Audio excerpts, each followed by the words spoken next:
En manchette ce soir, collision majeure à Saint-Félix-de-Dalquier. Un face-à-face est survenu entre deux véhicules sur la route 109. Est-ce la dernière édition de la foire gourmande de l'Abitibi-Témiscamingue et du Nord-Est ontarien? On lance un cri du cœur. Là, ce qu'on a envie, c'est qu'un maximum de gens viennent à notre foire qui va peut-être être la dernière. Et danger extrême pour les feux de forêt dans la région. En Abitibi, là, le niveau du danger d'incendie est entre très élevé, puis il y a même certains endroits que c'est extrême.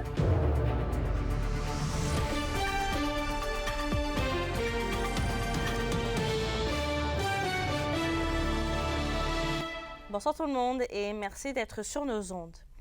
On commence ce bulletin malheureusement sur une bien triste nouvelle puisqu'une conductrice a succombé à ses blessures après une grave collision qui est survenue aujourd'hui vers 11h45 sur la route 109 à Saint-Félix-de-Dalquier. Ça s'est déroulé entre le kilomètre 40 et 50. Le face-à-face s'est produit alors que le VUS, pour une raison encore inconnue, aurait dévié de sa voie et le véhicule lourd n'a pas pu l'éviter selon les premières informations de la Sûreté du Québec.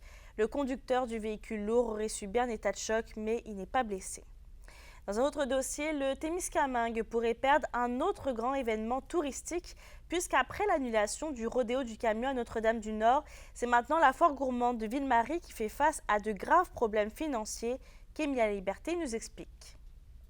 La 22e édition de la foire gourmande de Ville-Marie pourrait être la dernière. C'est ce que craint Bernard Flébus, le président de l'événement, après que l'un des principaux partenaires financiers du festival ait décidé de quitter le navire. Déjà l'an dernier, Patrimoine Canada, qui était avec nous depuis de nombreuses années, l'an dernier nous a coupé sur 100 000 à 40 000. Et cette année, ils nous ont achevé, là, ils nous ont enlevé la balance, soit 60 000 $. Je vous dirais que c'est assez catastrophique. Surtout qu'actuellement, le Témiscamingue, on vit une situation économique là, qui se dégrade là, depuis quelques mois. Et donc, aller pallier ce manque-là au niveau des commanditaires privés, chez nous, c'est pas évident. En raison du manque de financement, l'organisation est nouvellement forcée d'imposer un coût d'entrée, une première dans l'histoire de l'événement. Là, on est vraiment dans les calculs, mais je vous dirais entre 12 et 15 $.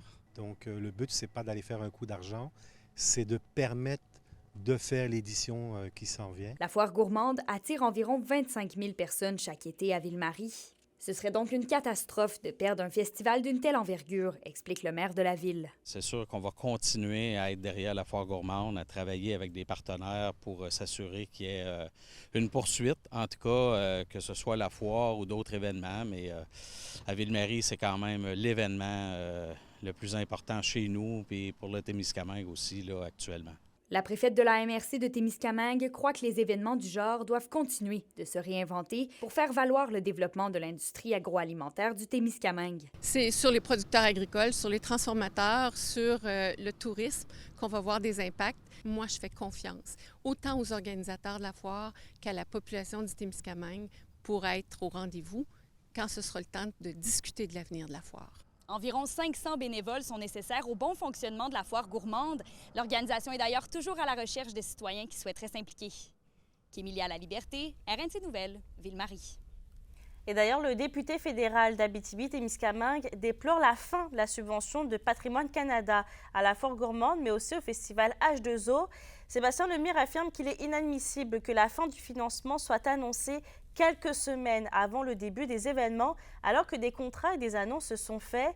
Et il ajoute aussi qu'Ottawa devrait adapter ses programmes afin de construire le patrimoine culturel et de mettre en valeur les produits régionaux. En plus, le député confie que le Témiscamingue est mis à rude épreuve ces derniers temps. La saison des feux de forêt a malheureusement commencé. La SOPFEU a émis des risques très élevés à extrêmes pour la région de l'Abitibi et un brasier est déclaré à 95 km à l'est de Lebel-sur-Quévillon. Les détails avec Félix Balaquière.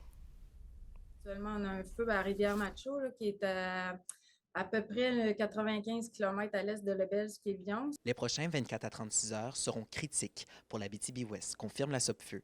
Elle lance donc un appel à la prudence à la population. On peut bien prendre le temps de bien éteindre son feu de camp. On ne jette pas ses mégots de cigarettes par terre. On peut nettoyer les parties chaudes de son VTT avant d'aller se promener en forêt. Puis surtout, on évite de faire des brûlages de rebuts. Alors que les gens effectuent leur ménage du printemps, notamment à l'extérieur, la SOPFEU déconseille à quiconque de faire brûler des rebuts sur leur terrain. Oui, actuellement, les brûlages de rebuts, là, les gens qui brûlent leur cochonnerie sur le terrain, comme on dit, ça cause environ 60 feux chaque printemps. Là, euh, c'est une moyenne là, qu'on calcule sur 10 ans. Donc, on demande aux gens d'utiliser, comme je vous ai dit un peu plus tôt, là, on utilise des méthodes alternatives là, qui sont beaucoup plus sécuritaires, comme le compost, la collecte des résidus verts, où on attend qu'au moins le danger d'incendie soit bas. Quant aux effectifs, la SOPFEU dit avoir pris les mesures nécessaires pour combler son manque. Donc, pour la saison, nous, on a des avions de Buffalo Airways qui sont venus en renfort, entre autres. On a des pompiers à Lebel-Skévion, donc nos pompiers sont étendus à travers le territoire québécois. Là. Ils sont prêts à être déployés au besoin. La SOPFEU indique avoir beaucoup appris des feux de forêt de l'an dernier et qu'elle est prête en vue de la nouvelle saison. Félix Blaquière, RNC Nouvelles. Vos réponses à la question du jour TVA, une présentation de la clinique infirmière Nord-Ouest partout dans la région. Notre équipe peut vous recevoir pour un bilan de santé, une infection, le suivi de maladies chroniques et bien plus. Contactez-nous pour plus d'informations ou visitez notre site web. Et à la question du jour, on vous demandait, redoublez-vous de vigilance concernant les feux de forêt? Vous avez répondu oui à 93%.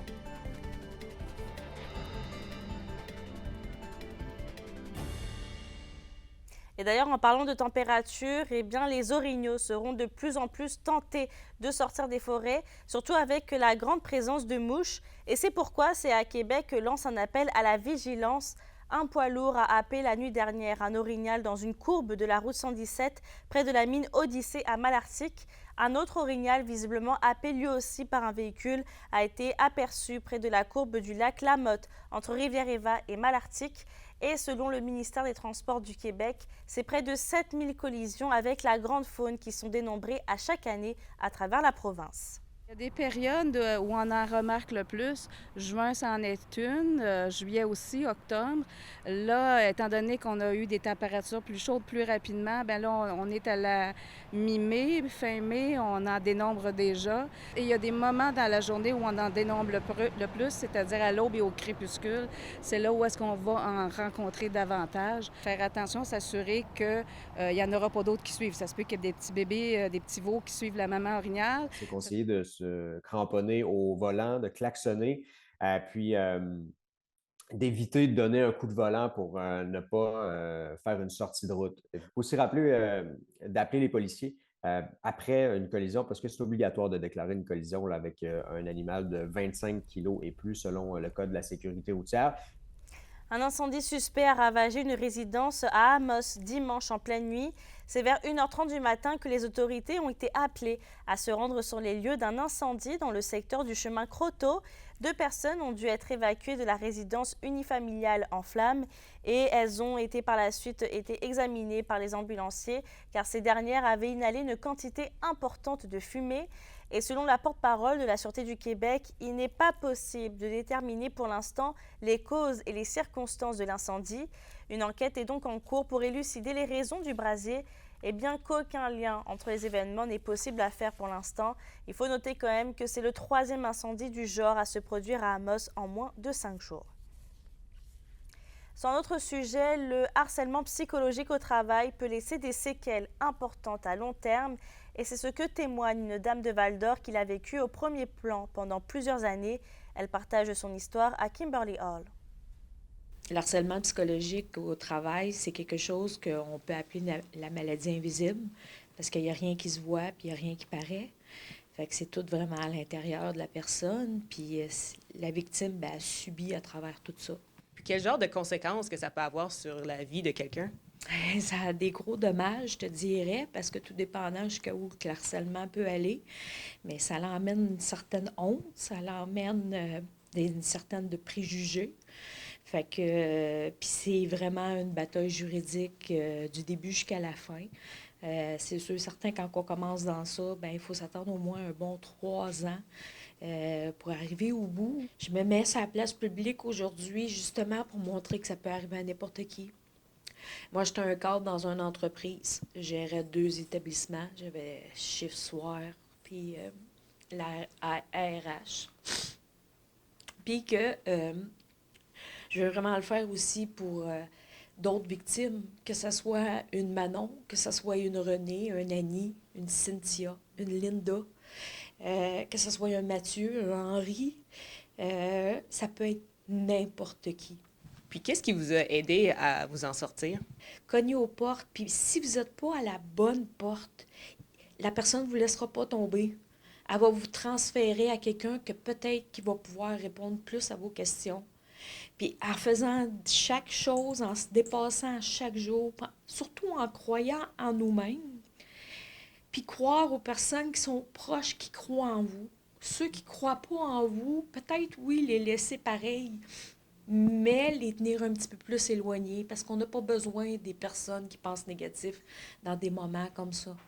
Fait que moi, je me suis beaucoup entourée. J'ai pas beaucoup de monde autour de moi, mais je me suis entourée avec du monde que à chaque fois j'avais un doute, à chaque fois j'avais une hésitation, j'étais capable de les appeler, j'étais capable de les voir, puis ils étaient capables de me remettre en ma situation du moment présent.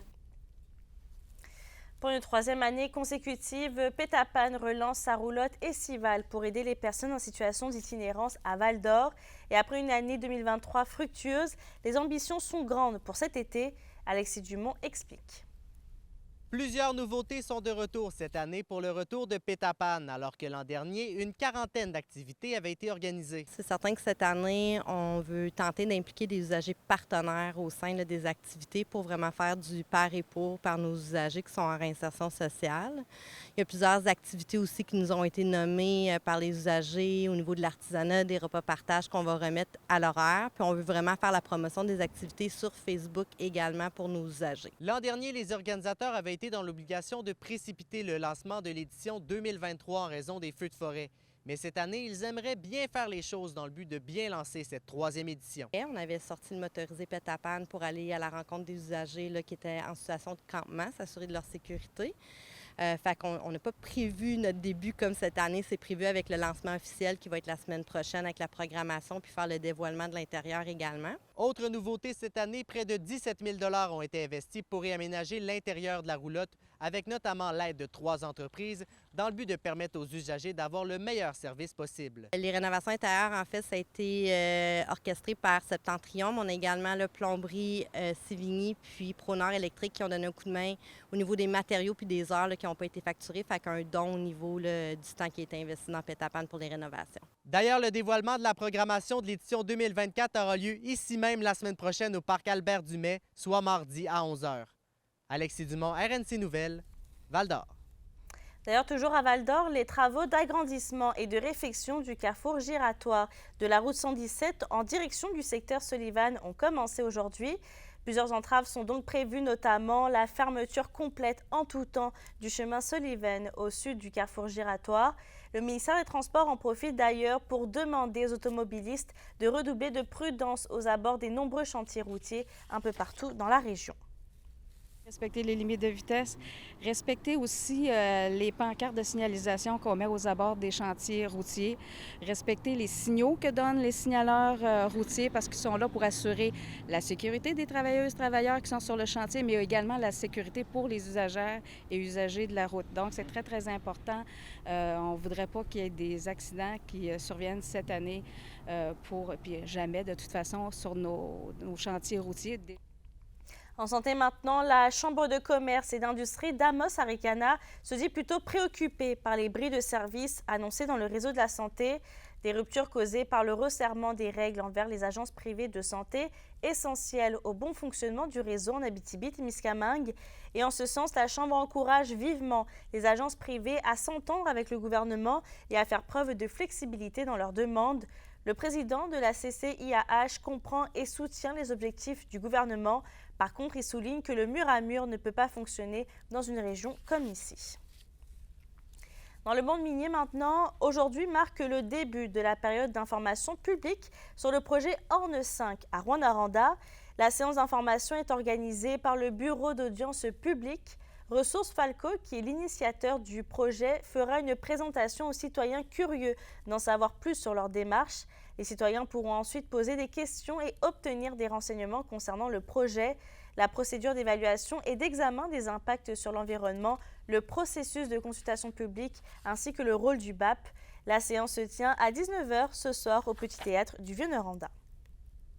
Et toujours dans le même domaine, First Mining Gold Corp annonce les premiers résultats de forage de la phase 2B du programme de forage aux diamants d'hiver 2024 sur son projet aurifère à Duparquet. Selon le chef de la direction, les résultats sont encourageants et démontrent le potentiel de hausse du projet. Ces résultats démontrent aussi la forte continuité de la minéralisation à haute teneur et le potentiel de la fosse à ciel ouvert à haute teneur près de la surface de cette ancienne mine en production. Les activités d'exploration se poursuivront au courant de cette année et l'entreprise compte se concentrer entre autres sur le forage et les programmes régionaux de travail sur le terrain. L'indice boursier minier au TVA Nouvelle 18h est une présentation de GFM Groupe Financier. Dirigeants d'entreprises et particuliers, fiez-vous aux experts de GFM pour vos placements, assurance de personnes et assurance collective. Car pour vous, ils vont au-delà de la finance. Alors restez avec nous. Après la pause, on vous parle de Michelin, de Michel-Maxime Legault, avec Stéphanie Dubuc.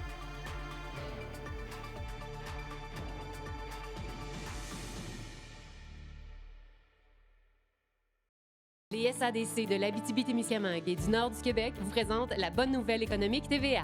Du 3 au 5 mai dernier, l'Association Chasse et Pêche de Chibougamau présentait sa 49e édition du Salon du commerce. Cet événement a réuni 43 exposants locaux et régionaux qui présentaient leurs produits. Plus de 1800 personnes ont pu visiter les kiosques et assister à une variété d'activités. Les SADC, partenaires de l'économie de la région.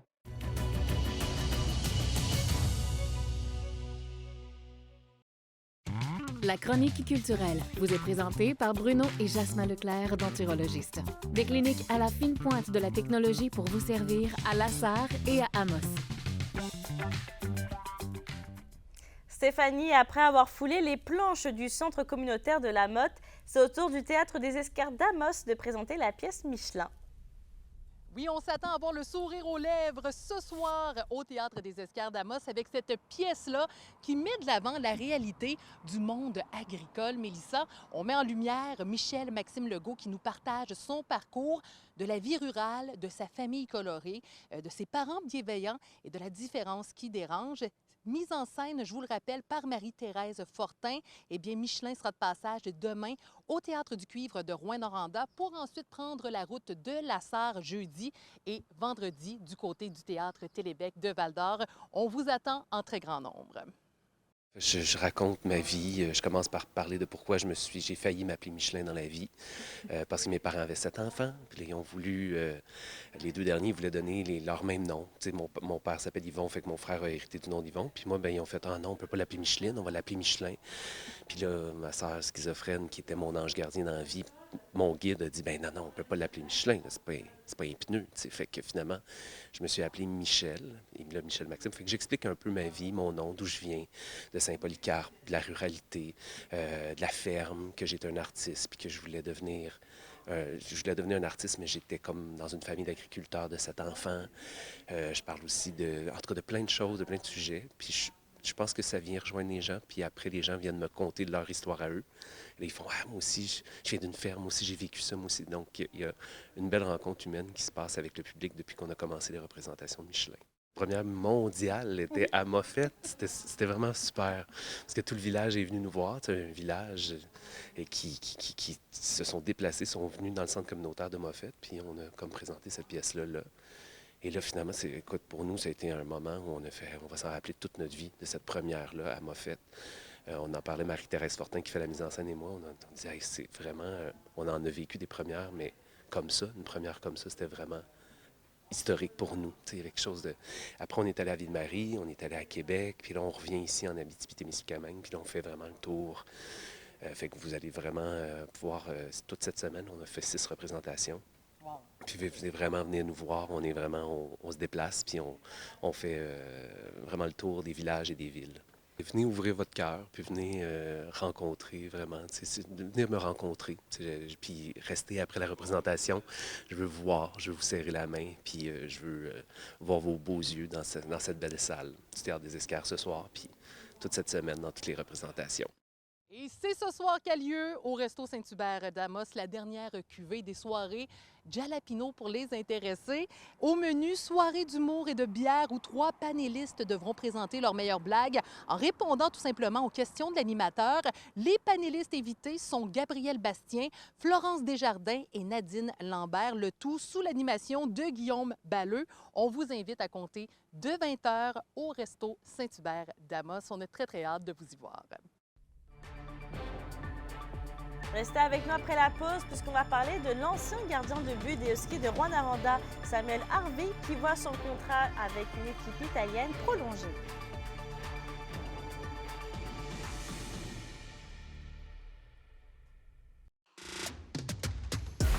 Les sports vous sont présentés par Thibaut GM, votre concessionnaire de confiance à Rouyn-Noranda, là où qualité et choix se rencontrent. L'ancien gardien de but des Huskies de Rouyn-Noranda, Samuel Harvey, voit son contrat avec l'équipe italienne Hockey Club Bolzano prolongé. Lors de sa première saison avec l'équipe, il a enregistré un score de 92,2% au niveau des arrêts réussis. Et lors de sa carrière au Canada, le joueur de hockey avait réussi à remporter la Coupe Memorial à 2 reprises.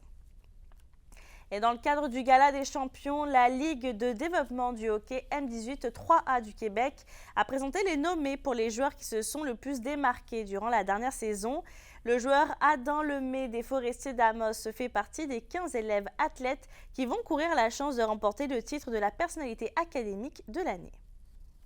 La météo, une présentation de Nicole Auto de la Sarre, la capitale du pick-up. Vous y trouverez toujours le meilleur choix, toujours le meilleur prix.